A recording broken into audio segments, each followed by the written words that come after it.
No.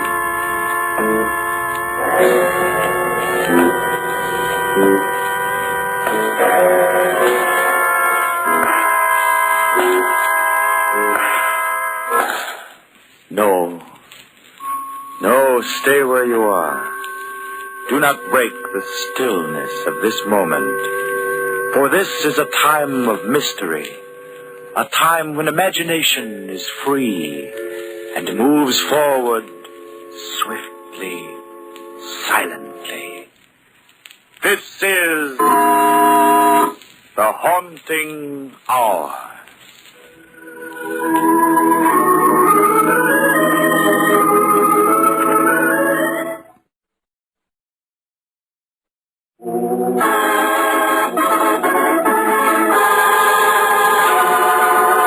Revenge.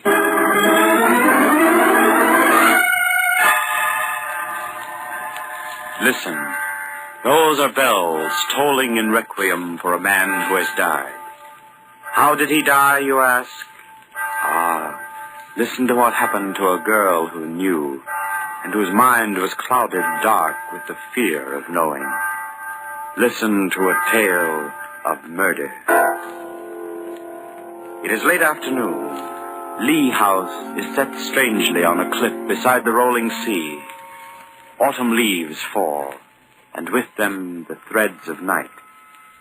And in a car, parked a little distance from the house at a pillared gate, sits a girl behind the wheel. Beside her stands an old man with sad and beguiling eye. It's a bad night, Miss Anna, to be driving the sea road. I know, Jameson. But I must go, I must. How could I spend another night in that house? What could be keeping him? This young man, Miss Anna, is he... He's a good driver, Jameson. I'll be perfectly safe. I do hope you will be, ma'am. Listen, you can hear the surf from here. How Mr. Jonathan loved the sea. Jameson, don't. Oh, there's rain behind that wind, I bet. Annabelle! Annabelle! He's in my mind. Memory of him. I can still see him. Right that night, a few weeks before he died. I mustn't think of it. Not now. Not now. You can't forget me, Annabelle. Even when I'm dead, I'll live in your mind. I'll feed on your fear of my ghost. I'd rather be dead. Jonathan, let me out of this house. Let me go. My dear, you're too lovely for others to see, so I've no choice but to keep you within these walls. Within this prison, you mean? Even that chauffeur is a spy. There isn't a moment of the day when I don't feel a pair of eyes watching everything I do. They even pry into my thoughts. Jonathan, if you have any kindness in your heart... Look, here at the window. The ocean is quite kept, far you can see. Why do you torture me? How can you hate me so much? I don't, my Annabelle. And this pleading, it's no use. You'll never forget me. I'll never let you go. I'll never let you go. Miss Anna, why so pensive? Oh, I was thinking. Remembering. Jameson, are you sure you want to be caretaker at Lee House? You won't be lonesome? I wouldn't leave it, Miss Anna. It'd be like leaving my little girl, my daughter Amy. You loved her very much, didn't you? That I did. And the morning we found her, at the bottom of the cliff down there in the cove, was almost more than my heart could bear. But that was long ago. Look there. Reckon that's the young man coming now. Oh, yes, it is. Goodbye, Jameson. You've been a good friend. Thank you for that. Goodbye. Good luck, Miss Anna, wherever you go. Jim. Oh, Jim, I thought you'd never come. Hello, Anna. Sorry. Here, climb in here. Take the wheel. Okay. A few last things to do with the Hendersons. You know how it is. Jim, hold me close. I was so worried. Afraid you might think I wasn't coming. And all the time running over that hill, my heart kept pounding, saying, simpleton Jim Brandt, even late for his elopement. Well, ready to start, Mrs. Brandt?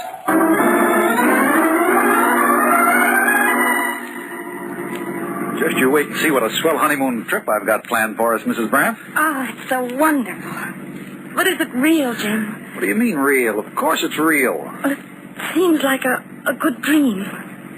After the last 3 months since he died, I've lived in a nightmare since then. But it's over now. Over and done with. Jim, don't think me silly, but they don't exist any longer, do they? I mean, people who are dead. My heavens, no. Except in somebody's mind, maybe. Somebody who was close. A wife or a daughter like you, maybe. Especially a good-looking daughter like you. Yes.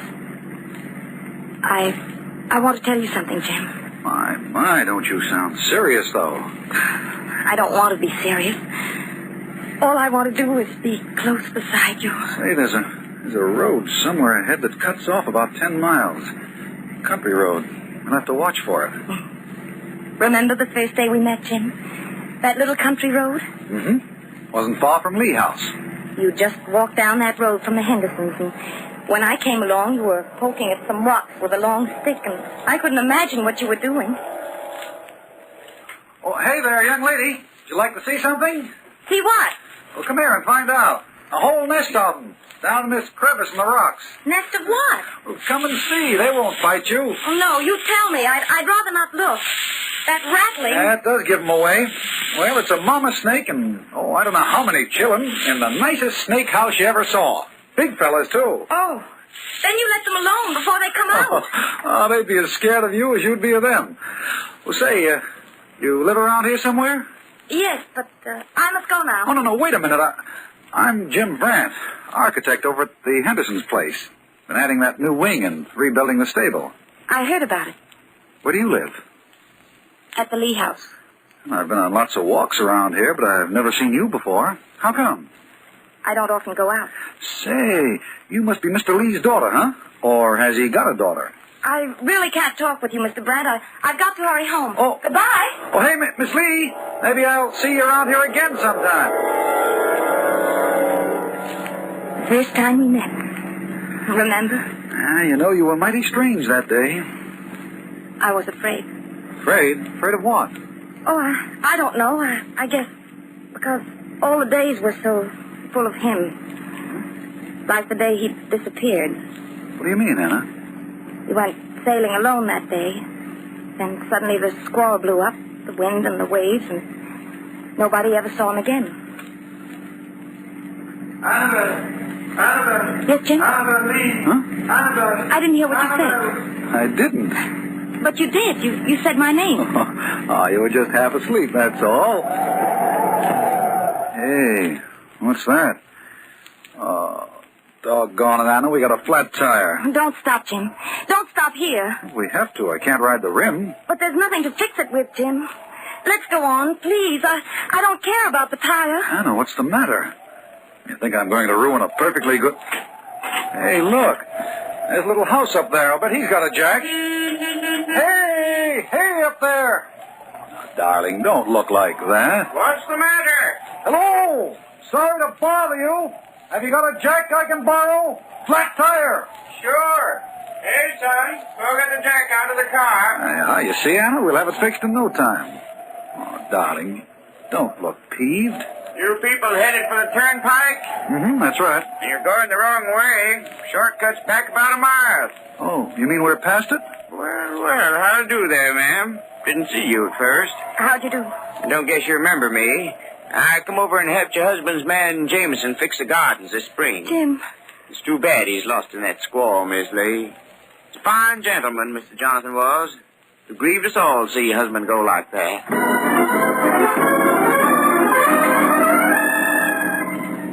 Jim, you turned back. You're taking me home.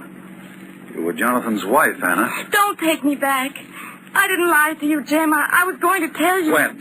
After we got married? After... No, I was going to tell you tonight. That second time I saw you after Jonathan disappeared, you asked my name. Even then you thought I was his daughter, and Something wouldn't let me say I was his wife. He was so much older, Jim. Nearly 20 years. How long were you married? 4 years. 4 dreadful years. I never loved him. Anna. I can't help it. He kept me like a prisoner in that gloomy house, watching me every minute. Oh, Jim, I do love you. Don't take me back. It's all right, Anna. Don't get upset. Just be quiet for a few minutes. What's the matter? What are you looking back for? Something's following us. I can feel it, Jim. On this lonely road? You're sorry you ever came. Oh, Anna, stop it. Say you're not sorry. Say you forgive me for deceiving you. I do forgive you. Then everything's all right, Jim. Don't hate me. Oh, Anna, no. Let's not talk about it. Not now. Yes, let's forget. Let's talk of something else. Look, it's beginning to rain. Night's come. Yes. Listen to it on the roof.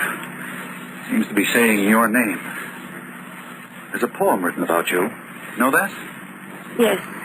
Pose. I used to know it by heart.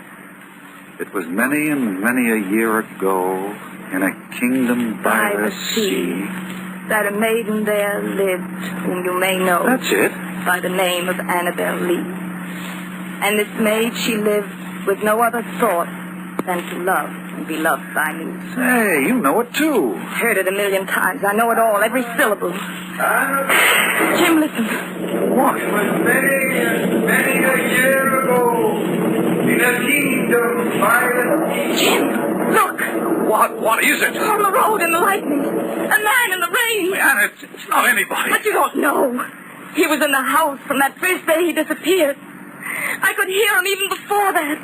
Out at sea, calling my name. Oh, Anna, you've got to stop this. But Jim... You're just imagining it, I tell you. Jim, I've got to tell you. I can't go on without telling you the truth. What truth? I killed him. Anna. I killed Jonathan. I killed my husband. What are you saying? Now you know. Now you can take me back to Lee House. You can take me back home. Back to him.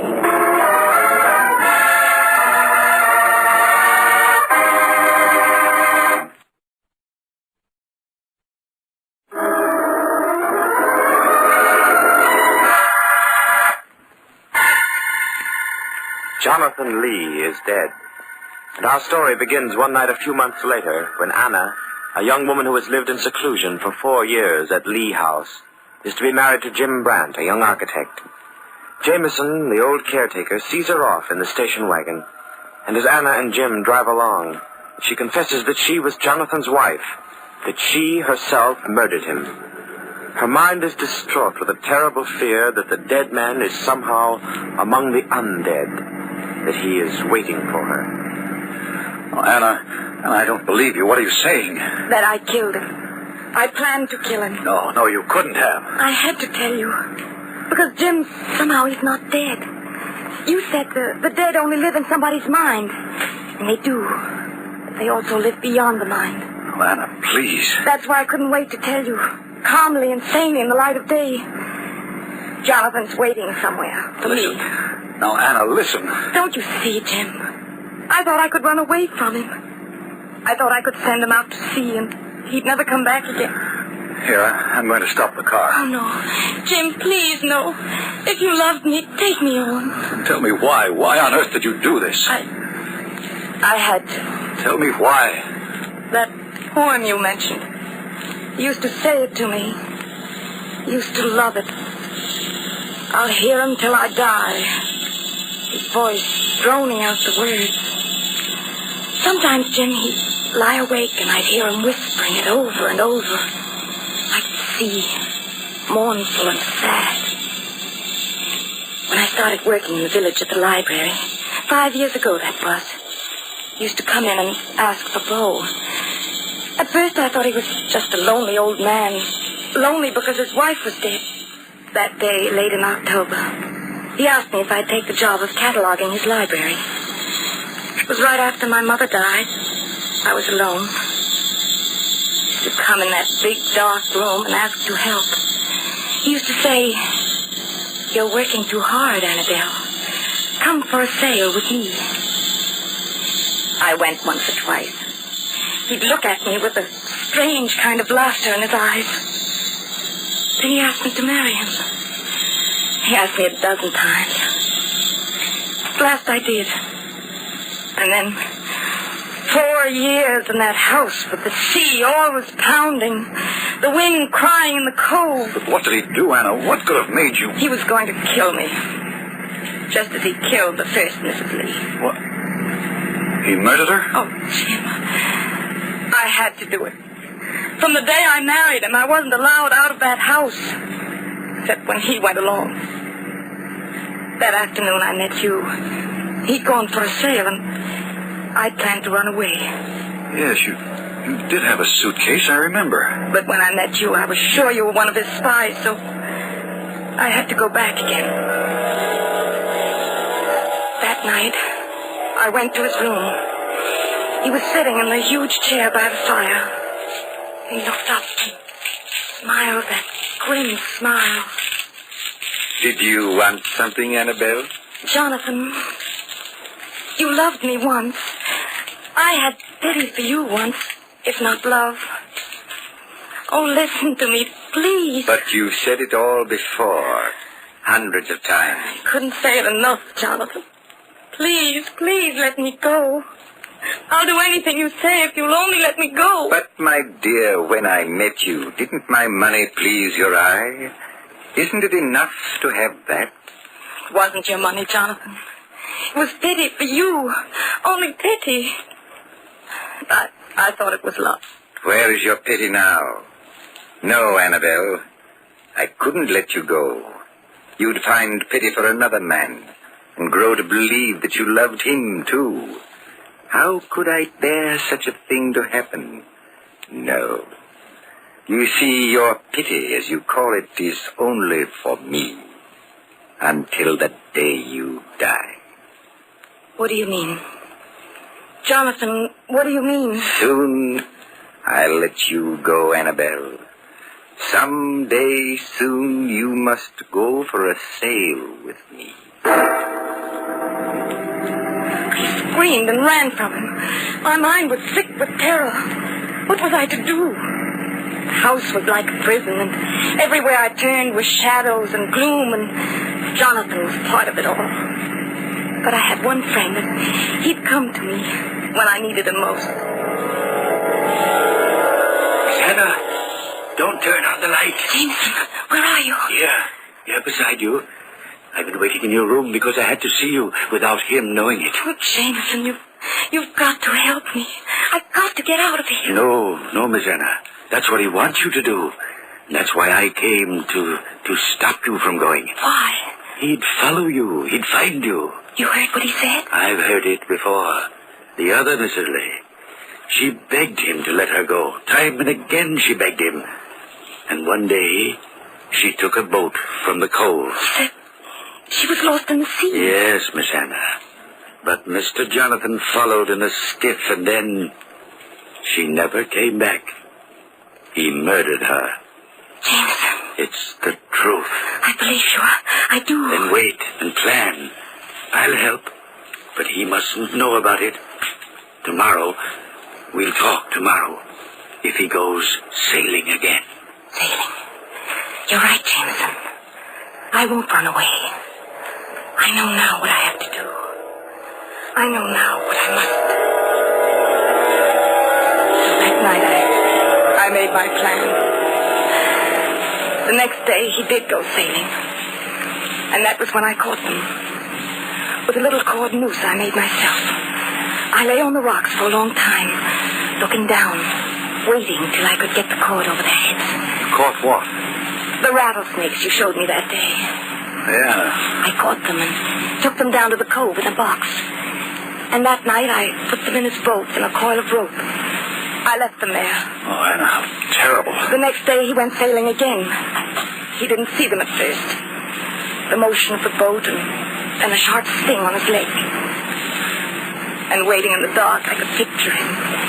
Fighting, drawing back, turning loose of the boom, climbing out of the pit. And the squall came. And he was gone. Oh, Anna, what are we going to do? But I had to, Jim. And it wasn't because of me. I'd only seen you once. I I didn't know you weren't somebody he'd hired to watch me eat till I saw you again and again after he was dead. Oh, Jim. Anna, look out! Hold on! It's a cliff. We're hanging over the edge, Anna. Get out, quick! Here, take my hand. This side, Anna, this side. That was close. Are you all right? I'm all right. Look, we nearly went over into the sea. Golly, we'd both have been killed. Jim! What, Anna? We're back where we started. There's the house and the cliff. What? You brought me back. Anna, you know I didn't. Jim, look. Who is it, Jim? Yonder on the road. I don't know. It's Jonathan. He's walked up from the sea. Oh, let me go, Jim. Let me go. Oh, it's only some man. Anna, come back here. Come back. Hey, down there. What's the trouble? Quick, man. Help me stop her. Where'd she go? I'm Jameson. We had an accident, Jameson. She's gotten some crazy notion in her head about a ghost. Look, she's running across the lawn. Down to the sea path. Hurry. Miss Anna, it's me, Jameson. Oh, Jameson. It's you. Anna, where were you running to? Oh, I don't know. Oh, my darling. You frightened us nearly to death. It was only me on the road, man. I thought She's shivering, sir. Here, take my coat, Miss Anna. It's Providence that brought you back tonight. Why, Jameson? There's nothing to say, Jameson. Jim, take me to the house. But when Jonathan sailed away that day, the snakes weren't in the boat. I took them out. You see, he could have heard their rattles. And anyway, sir, I couldn't have Miss Anna do such a thing. James, you mean... I couldn't have her do it, sir, when rightly the job was mine. What you're trying to say... With my daughter Amy, I was thinking of how Mr. Jonathan drove her to love him like she did, and how he would smile at her in that laughing way, so that she jumped from the rocks here down to the sea. Then that was why... So, that day, before he went for his last sail, I cut the rigging ropes. And when the wind took the canvas strong, as it does when you ride the swells, they snapped. And I stood here on the cliff and watched the boom fly free, and down he went beneath it. Oh, Jim. How could I watch him murder you, Miss Anna, as he'd murdered my Amy? Oh, you're free of it, Anna, now. Don't you see? It was only the fear in your mind. I've got a fire going in the library, Miss Anna. I'll take her in, Jameson. I'll go see if I can get your car off the cliff. Oh, no, Jameson. Let it alone. We don't care about the car. But you two can be on your way again when the rain blows over. Come along in, Anna. You're cold now. Here, pull the coat around you. He did it for me, Jim. Are you all right now? Now I am. Jim, look. What's Jameson doing? Climbing in the car. Stop him, Jim. What? He started the motor. But the car's hanging over the edge of the rocks. Jim, stop him. It's toppling. It's toppling over the cliff.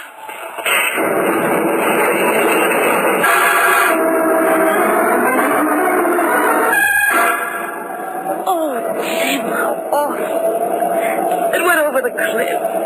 Down to the sea in the cold. He did it all for me. And for me, too, darling. But he's made everything all right, Anna. He's made everything all right.